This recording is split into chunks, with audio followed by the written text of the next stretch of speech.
So we are the same, David. Shaped by those we have lost. In Call of Duty Black Ops 2, Raul Menendez stands out as a complex and compelling antagonist. While he is framed as the villain of the story, his motivations and actions can be seen as justified when viewed through a particular lens.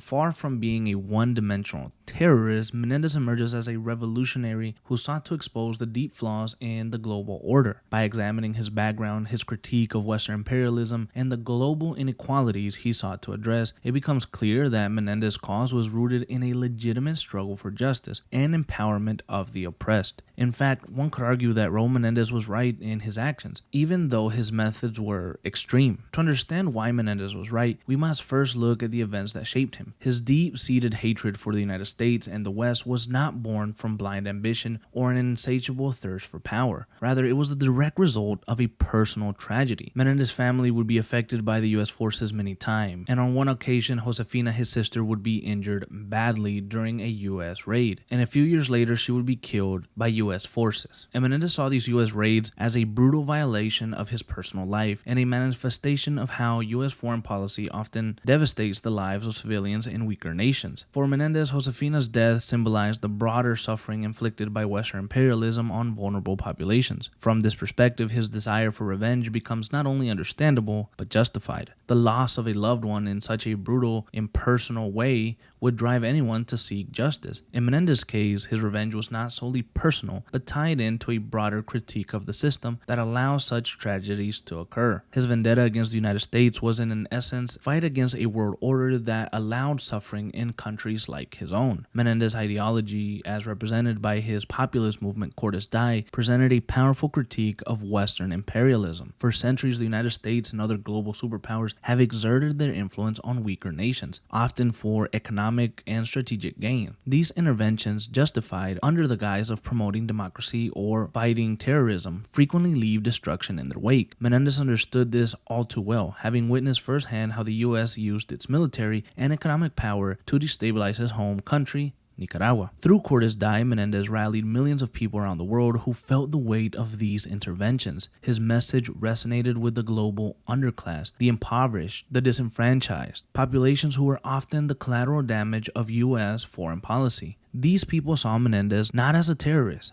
but as a liberator, someone willing to stand up to the powerful forces that had long oppressed them. In this way, Menendez's actions were not just about personal revenge, they were about rectifying centuries of global injustice. The fact that Menendez managed to inspire such a large movement demonstrates the legitimacy of his cause. Cortes Die, under his leadership, was not a terrorist organization in the traditional sense, but rather a revolutionary movement for the oppressed. The support Menendez garnered was indicative of the deep dissatisfaction people felt towards the global status quo, where power and wealth were concentrated in the hands of a few, while the majority suffered. Menendez tapped into his frustration and gave a voice to the voiceless. His movement was a challenge to the global elite, the corporations and governments that profited from the exploitation of others. While his methods were violent, they were arguably a necessary response to the systematic violence perpetrated by global superpowers. It was taken from me. Do you know what that feels like yet? An American torched the warehouse.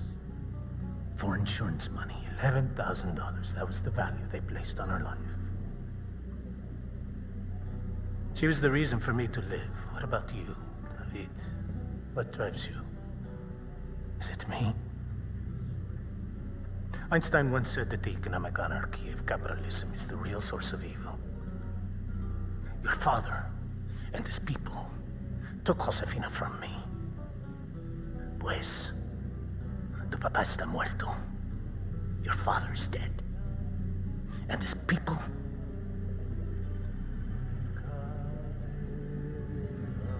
Finished.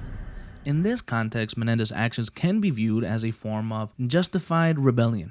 A rebellion against a system that had long profited from the suffering of others. Now, many of you may argue that Menendez's use of terrorism and mass destruction disqualifies him from being right. However, history is filled with examples of revolutionaries who resorted to violence in their struggle for justice. The American Revolution, the French Revolution, and countless others all involved violent acts that, in retrospect, were seen as necessary to overthrow oppressive systems. Menendez's actions, extreme as they were, can be seen in a similar light. He was fighting a global system that had long used violence, military, economic, and political, against weaker nations. In many ways, he was simply using the tools of the powerful against them. Now, Menendez's actions were not driven by greed or personal gain, unlike traditional terrorists or dictators. He had no desire for wealth or control. His sole aim was to dismantle the systems that had caused so much suffering in his life and the lives of countless others. His violence was targeted at those who he saw as responsible for the oppression of his people, global elites, corrupt governments, and militaries that profited from war. Raul Menendez's actions in Call of Duty Black Ops 2 were not the mindless acts of a villain, but the calculated moves of a man who had been wronged by a global system of oppression. His critique of Western imperialism and his efforts to rally the disenfranchised masses under Cordes Die speak to the legitimacy of his cause. Though his methods may have been extreme, and they were rooted in a desire for justice and retribution against those who had long profited from the suffering of others. In this sense, Raul Menendez was right, not because of the destruction that he caused, but because of the ideals that he fought for. Now, you may ask me, do I believe that Raul Menendez was right? Hell no.